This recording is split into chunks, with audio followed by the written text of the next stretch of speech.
तो साथियों, जय हिंद जय भारत।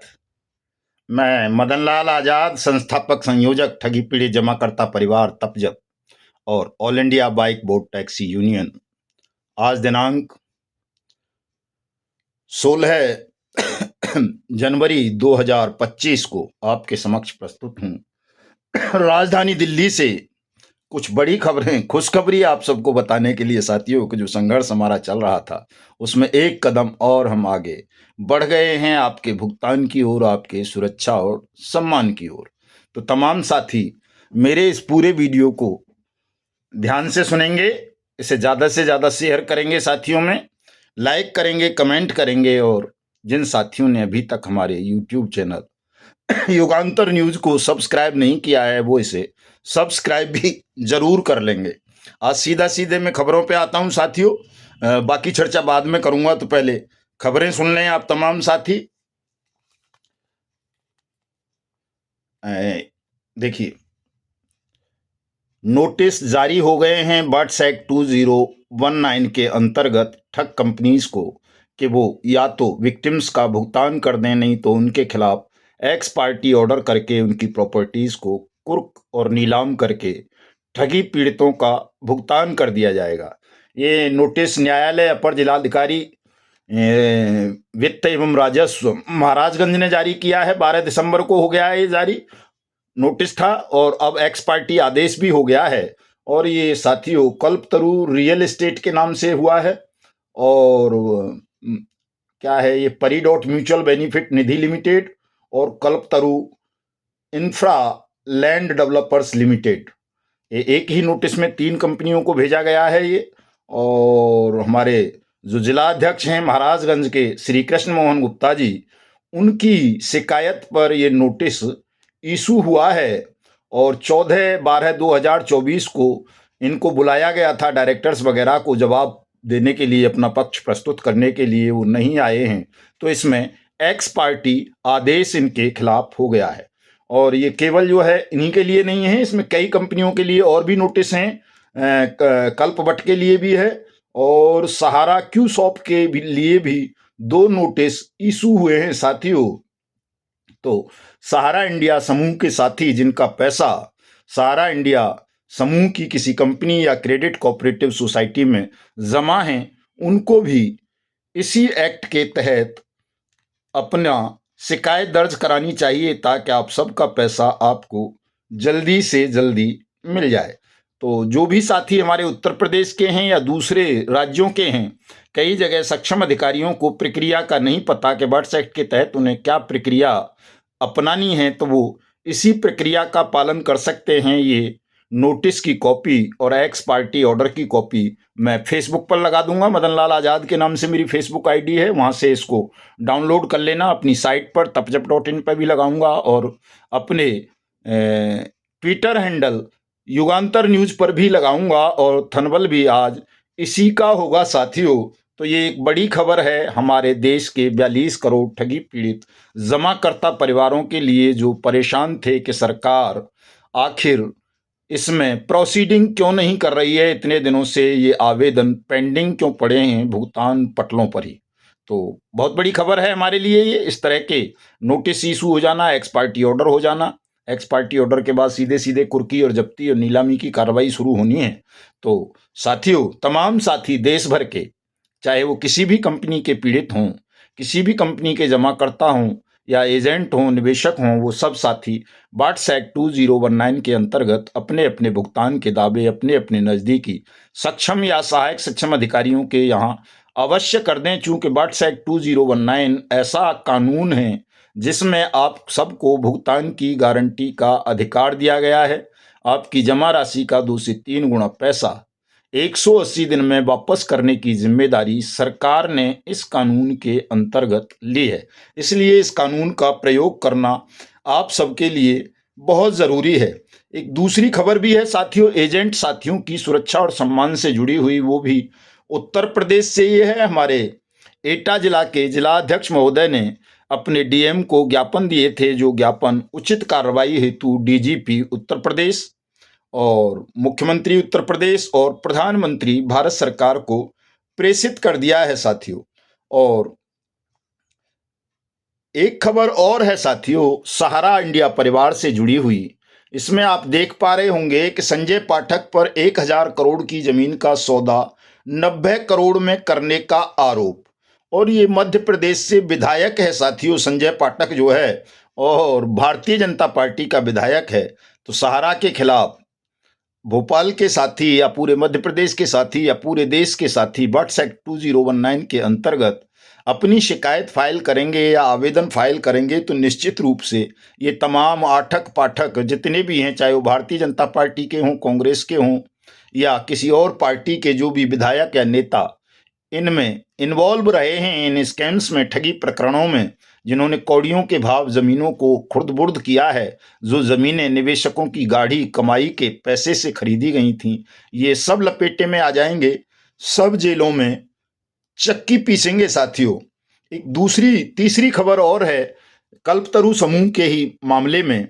कल्पतरु समूह की भी साथियों बहुत सारी जमीनें देश भर में पड़ी हुई हैं, उसी तरह से जैसे पीएसीएल की पड़ी हुई हैं। पीएसीएल और कल्पतरु दो ऐसी कंपनी हैं जिनकी जमीनों की बहुत बड़े स्तर पर पूरे देश में खरीद फरोख्त हुई है, उसको गैर कानूनी तरीके से बेच दिया गया है। तो इस खबर में बताया गया है कि जो बेची गई संपत्ति हैं, कल्पतरु समूह की जो संपत्तियां फर्जी डायरेक्टर्स बनके या कोई एमएलए बनके, एमपी बनके या और दूसरे तरीकों से पावर ऑफ अटॉर्नी लेकर के जो बेच दी गई जयकिशन राणा के नाम से, उससे पावर ऑफ अटॉर्नी लेकर दूसरे दूसरे नामों से, वो प्रॉपर्टियां भी ईडी जब्त करेगा, ऐसा ये आदेश आ गया है। और तमाम प्रॉपर्टीज की जानकारी जुटाई जा रही है और बिल्टेक, ये कल्पतरु बिल्टेक और उनके सहयोगियों के ठिकाने पर छापेमारी की थी ईडी ने, जिसमें 100 करोड़ रुपए से अधिक की संपत्तियों के दस्तावेज बरामद किए थे, जिनकी जांच पड़ताल की जा रही है। छानबीन में आगरा और मथुरा में खरीदी गई कई जमीनों को फर्जी दस्तावेजों की मदद से बेचे जाने के तथ्य भी सामने आए थे। इस मामले में भी भारतीय जनता पार्टी के 2 विधायकों की इन्वॉल्वमेंट है साथियों, जो मथुरा से ही विधायक हैं। तो जिन साथियों के पास पीएसीएल, पल्स या सहारा या रोज वैली या केबीसीएल या करम भूमि या पिनकॉन या कोई दूसरी कंपनी, आदर्श वगैरह जितनी भी हैं, समृद्धा, साईं प्रसाद या साईं प्रकाश या साइंस सिटी, इनकी जमीनों से संबंधित कोई जानकारी हो, प्रमाणिक जानकारी, तो वो उसकी सूचना अपने अपने जिले के डीएम को दे दें, चूंकि डीएम ही इस मामले में सक्षम अधिकारी हैं कि वो उन प्रॉपर्टीज को अविलंब सीज करें, और अगर उनकी कोई गैरकानूनी ढंग से रजिस्ट्री हो गई है, बैनामा हो गया है, तो उसको अविलंब निरस्त कराएं। तो तमाम साथी पूरे देश भर के किसी भी कंपनी के हों, वो अगर उनके पास किसी ठग कंपनी या ठग क्रेडिट कोऑपरेटिव सोसाइटी की जमीनों के विषय में इस तरह की सूचना हो, तो वो लिखित सूचना अपने जिलाधिकारी यानी जिला कलेक्टर या डीसी को अवश्य दे दें और उसकी एक प्रति रिसीव करवा के अपने पास भी रख लें और उसे हमें भेज दें, ताकि हम उसे ईडी के अधिकारियों को भेजकर आपके क्षेत्र की प्रॉपर्टीज को भी अटैच और नीलाम करवाने की प्रक्रिया आरंभ कराएं, ताकि आप सबका भुगतान शुरू हो साथियों। एक खबर आज छत्तीसगढ़ से आई है, जी न्यूज पर आई थी, हमारे साथियों ने ही जो है दी है साथियों, जांजगीर चांपा से। मेरे कुछ साथियों ने आत्मदाह की घोषणा कर दी है कि अगर हमारा भुगतान नहीं हुआ तो हम आत्मदाह कर लेंगे। मैं देश के तमाम अपने साथियों से करबद्ध निवेदन करना चाहता हूं, आप चाहे किसी भी कंपनी के हों साथियों, किसी भी क्रेडिट कोऑपरेटिव सोसाइटी के हों, किसी निधि के हों, कारपोरेशन के हों, एनबीएफसी के हों, बैंक के हों, जो भी हैं आप, अगर ठगी का शिकार बने हैं तो आपको इस तरह के आत्मघाती कदम उठाने की आवश्यकता नहीं है। कोई भी साथी आत्महत्या नहीं करेगा, आत्मदाह नहीं करेगा, चूंकि हमने शपथ ले ली है। आज शपथ ले ली है साथियों हमने कि हिंदुस्तान को ठगमुक्त बेईमान रहित राष्ट्र राज्य के रूप में बहुत अविलंब स्थापित कर देंगे। एक भी ठग को, बेईमान को खुली हवा में श्वास नहीं लेने देंगे और आपका एक फूटी कौड़ी भी किसी के पास डूबने नहीं देंगे, सबका पैसा वापस कराएंगे। तमाम एजेंट साथियों को सुरक्षा सम्मान दिलाएंगे, चूंकि मैं जानता हूं साथियों, हमारे एजेंट साथियों की स्थिति इतनी विकट, भयावह, दयनीय और असहाय स्थिति हो गई है उनकी कि वो कुछ सोच समझ नहीं पा रहे, ना वो जीवित हैं ना मुर्दा हैं। जैसे एक कहावत कहूं मैं, मुझे वो बड़ी तलखी से याद आती है कि जैसे दलितों में दलित भंगी समाज की स्थिति होती है, और दुर्भाग्य से कहूं या सौभाग्य से मैं भी उसी माँ के पेट से जन्मा हूं, भंगिन के से ही। और शायद इसीलिए परमात्मा ने मुझे चुन भी लिया इस काम के लिए कि जब सड़कों की, नालियों की, सीवरों की, गलियों की सफाई भंगी करते हैं तो राष्ट्र की इस दोषपूर्ण, बेईमान, प्रशासनिक, विधायी और जो न्यायपालिका है या सामाजिक गंदगी है, इसको दूर करने का जिम्मा भी उन्होंने शायद हमको सौंप दिया, इसीलिए कि हमको कई पीढ़ियों से अनुभव है सफाई करने का। तो एक बेहतरीन सफाई इस बेईमान सिस्टम की, ठग साम्राज्य की, शासन प्रशासन की, न्यायपालिका की, विधायिका की और समाज की गंदगी की हम ही कर सकते हैं। इसलिए शायद हमको चुन लिया।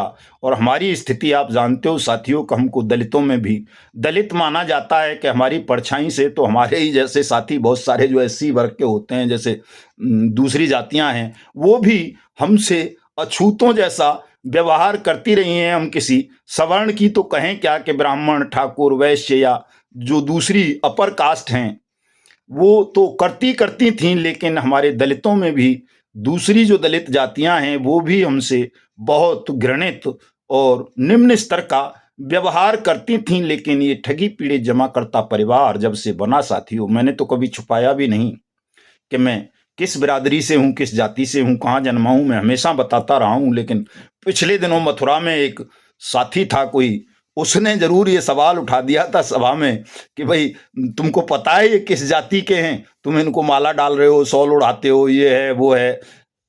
वहां जरूर सवाल उठा, लेकिन मैं पूरे देश में घूमा, 20 राज्यों में गया, कहीं भी किसी भी साथी ने, चाहे वो हमारे ब्राह्मण समाज के रहे हों, चाहे वो क्षत्रिय रहे हों, चाहे वैश्य रहे हों, चाहे वो अन्य दूसरे समाजों के रहे हों, ओबीसी बीसी वगैरह के, या माइनॉरिटीज के साथी रहे हों, या एससी एसटी के साथी रहे हों, कहीं भी किसी ने भी मेरे साथ इस तरह का व्यवहार नहीं किया। लेकिन मथुरा में मेरे साथ ये आवाज आई, व्यवहार नहीं हुआ कोई मेरे साथ ऐसा, लेकिन एक साथी ने ये प्रश्न उठा दिया, जैसे हमारे जिला कोषाध्यक्ष रामजीत सिंह साहब ने, और हमारे जिला अध्यक्ष सैनी साहब ने बहुत सुंदर जवाब दिया था। और यही स्थिति साथियों 24 नवंबर को मेरे साथ मेरे गांव की एक रिश्तेदारी में हो गई। हालांकि मैं वहां मौके पे नहीं था, मैं तो यहाँ उस 25 नवंबर की तैयारियों में था, लेकिन वहां भी मुझे बहुत ज्यादा अपमानित किया गया मेरी जाति को लेकर कि मैं भंगी समाज से हूं।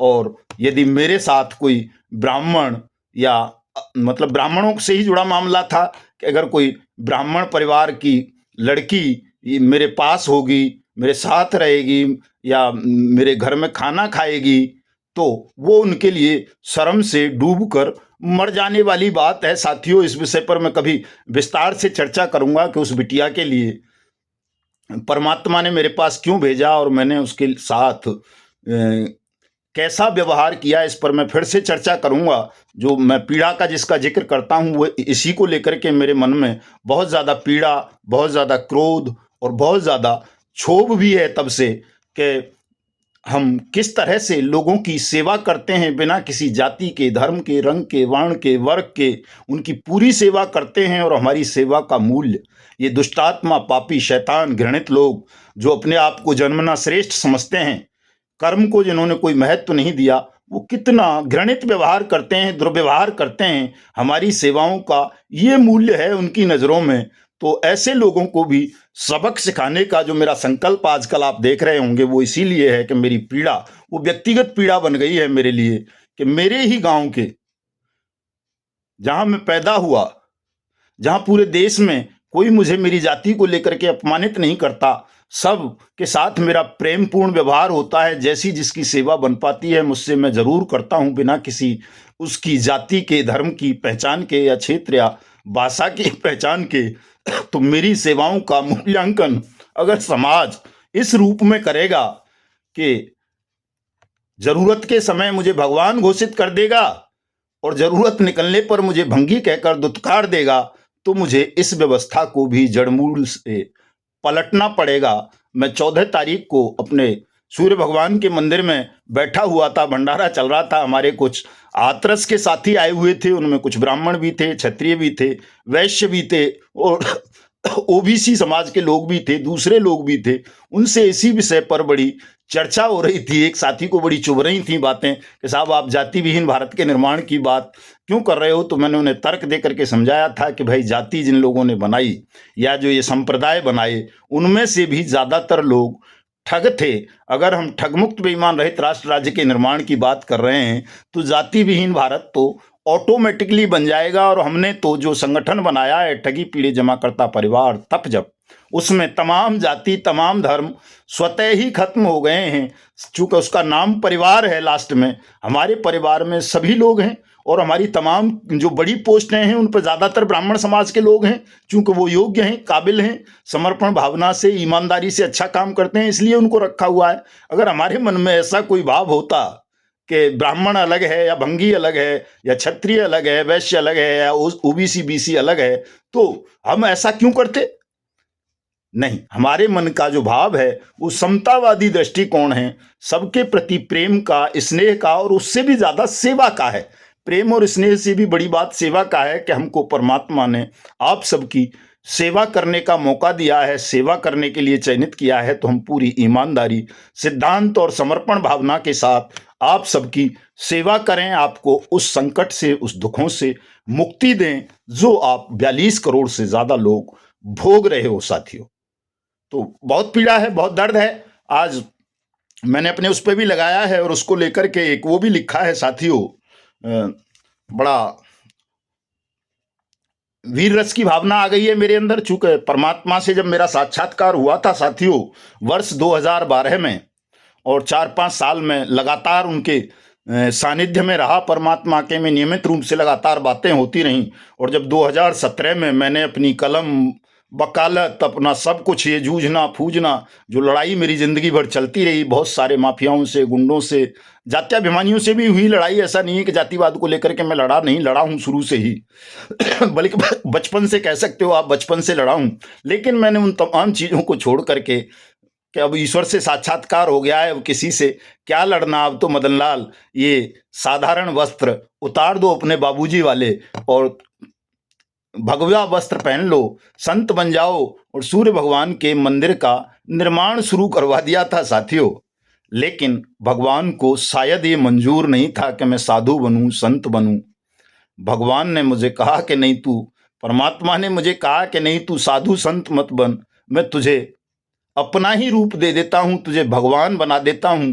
तू देश के ठगों से लड़, बेईमानों से लड़, अपराधियों से लड़, गुंडों से लड़। अभी कहाँ वस्त्र त्याग रहा है, कहाँ कलम को खुंटी पे टांग रहा है, कहाँ जुबान को मौन में परिवर्तित कर रहा है कि मौन साधना करेगा। ईश्वर को प्राप्त करने के लिए मैं प्राप्त हो तो गया हूं तुझे, मुझसे अलग कोई ईश्वर है ही नहीं, मैं ही ब्रह्म स्वरूप हूं। तो साथियों, ईश्वर की मर्जी से जब उन्होंने मुझे चयनित करके भेजा, भयमुक्त करके भेजा, तो मैं आपके लिए ये लड़ाई मैंने शुरू की, ठगमुक्त बेईमान रहित राष्ट्र राज्य के निर्माण की, कि तमाम लोगों का पैसा वापस कराएंगे, हिंदुस्तान को ठगमुक्त बेईमान रहित राष्ट्र राज्य के रूप में स्थापित करेंगे। और यदि किसी भी व्यक्ति के साथ कहीं कोई अन्याय होगा, शोषण होगा, जुल्म होगा, तो हम उसे उससे बचाएंगे, उसको न्याय दिलाएंगे। यही लड़ाई साथियों हमारी लगातार चल रही है। और मैं आप सबसे अपील करूंगा कि साथियों अब ये लड़ाई बहुत नजदीक पहुंच चुकी है और कोई भी साथी घबराएगा नहीं। आत्महत्या जैसा, आत्मदाह जैसा कदम कोई भी साथी अब मत उठाइए। 1 मई 2025 से पहले पहले हम आप सबका भुगतान करा देंगे। और भुगतान नहीं हुआ साथियों तो इस पूरे बेईमान सिस्टम और ठग साम्राज्य को उखाड़ कर फेंक देंगे, जमींदोज कर देंगे, मिट्टी में मिला देंगे। और फिर आप स्वयं अपना 2 से 3 गुना नहीं, 10 गुना भुगतान लेना। चूंकि आप 10 गुना के भी अधिकारी हो, आपको पुनर्वास और क्षतिपूर्ति का अधिकार भी है। लेकिन ये बेईमान सिस्टम आपको इसलिए वो चीजें नहीं देना चाहता चूंकि इसकी रग रग में, इसके खून में बेईमानी घुली हुई है, ठगी घुली हुई है, छल घुला हुआ है, षड्यंत्र घुले हुए हैं। और इनकी नीयत बिल्कुल भी देशभक्तों वाली नहीं है, साफ नहीं है, कानून के सम्मान वाली नहीं है, इसलिए ये एक बने बनाए कानून का उल्लंघन करके आपका भुगतान नहीं कर रहे हैं, और परमात्मा शायद इनके सिर पर विराजमान हो गए हैं। वो इन सब का अंत चाहते हैं, इस पूरी व्यवस्था को जमींदोज करवा देना चाहते हैं। आज मैं फेसबुक पर लाइव नहीं आ रहा हूं साथियों, कल आऊंगा, चूंकि काफी क्रोध में और क्षोभ में बोला हूं तो खांसी उठ रही है, लेकिन कल मैं फेसबुक पर भी आपके साथ लाइव रहूंगा और अपनी बात को समाप्त करूंगा। एक 4 लाइन से पूरा ध्यान से सुनना आप, क्योंकि मेरी जो वो व्यक्तिगत पीड़ा है उसी को लेकर के आज मुझे बहुत क्षोभ है, क्रोध है, तो उसी को लेकर के, वो भी चूंकि आधार बन गई है, उसके साथ भी ठगी हुई है, छल हुआ है। तो ये सुन लें आप कि हर पापी ठग को फांसी लगवाऊंगा, हर पापी ठग को फांसी लगवाऊं, ठग मुक्त करूंगा हिंदुस्तान, और जिसने छल किया निर्बल से बचेगा नहीं कोई बेईमान। सौगंध मुझे नारायण की, नहीं पीछे कदम हटाऊंगा, जितने भी शैतान विश्व में सबको मार गिराऊंगा। जाति विहीन ठग मुक्त भारत का होगा लाढ़ो निर्माण, और तेरे एक एक आंसू के बदले हर हर लेंगे दुष्टों के प्राण। बहुत आंसू बहाए हैं साथियों, बहुत पीड़ा हुई है, बहुत, इतनी पीड़ा शायद जीवन में मैंने कभी नहीं महसूस की कि मेरी आंखों से इतने झरझर आंसू बहें, झरना बहने लगे। मैं कहीं भी बैठा हूं मुझे वही टेंशन रहे कि मेरे रहते हुए मेरे सानिध्य में जो बच्ची रही, और उसकी ये स्थिति हो जाए कि मैं उसे बचा न पाऊं आत्महत्या करने से या उसकी हत्या होने से, और उल्टा एक आरोप मुझ पर लग जाए घृणित। तो इसको लेकर के बहुत चिंतन रहा, बहुत दिमाग में रहा कि क्यों परमपिता परमेश्वर ने अचानक एक ऐसी पीड़ा मुझे दे दी जिसे मैं दुनिया को बता भी नहीं सकता था। लेकिन साथियों, वो कहते हैं ना कि ईश्वर यश करोति शोभनम करोति, वो जो भी करते हैं अच्छा करते हैं, आपके भले के लिए करते हैं। तो इस पीड़ा से भी बहुत सारी चीजें निकल करके आई हैं, चूंकि हमें युवा वर्ग की जरूरत थी देश में संपूर्ण क्रांति के लिए, जन क्रांति के लिए, और हमारे पास युवाओं को देने के लिए कोई दर्शन नहीं था। लेकिन आज मैं कह सकता हूं कि मेरे पास युवाओं को देने के लिए एक बहुत बड़ा दर्शन है।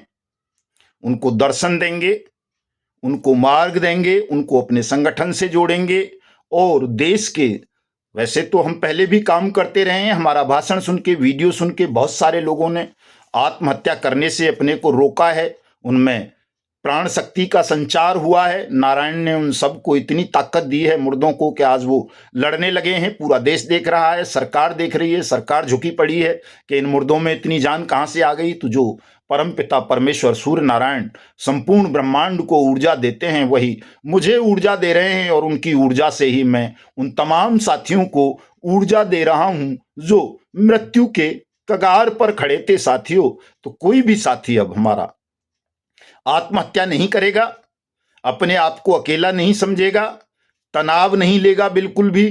थोड़ी सी लड़ाई रह गई है साथियों, और इसको हम निश्चित रूप से जीत लेंगे। आज दिल्ली के भी कुछ साथी मेरे पास आए हुए थे, काफी देर तक उनसे चर्चा हुई, उन्होंने जिम्मेदारी ली है कि वो दिल्ली के लोगों को तैयार करेंगे ताकि आने वाला हमारा जो भी कार्यक्रम हो उसमें दिल्ली के हजारों लोगों की भागीदारी हो, और हम उस लक्ष्य को प्राप्त कर सकें जिसके लिए हम पिछले काफी दिनों से, भले कहें एक लंबे समय से संघर्ष कर रहे हैं, लेकिन उसका परिणाम नहीं मिल पा रहा है। तो अब निश्चित रूप से आप सबको उसका परिणाम मिलेगा, आप सबकी मनोकामनाएं पूर्ण होंगी, और मैं नारायण से भी प्रार्थना करता हूं कि वो आप सबको इतनी शक्ति से भर दें कि आप किसी से भी भयभीत ना हों, और अपने हक के लिए, अधिकार के लिए, भारत माता की रक्षा के लिए मैदान में कूद पड़े। तो जय हिंद, जय भारत साथियों।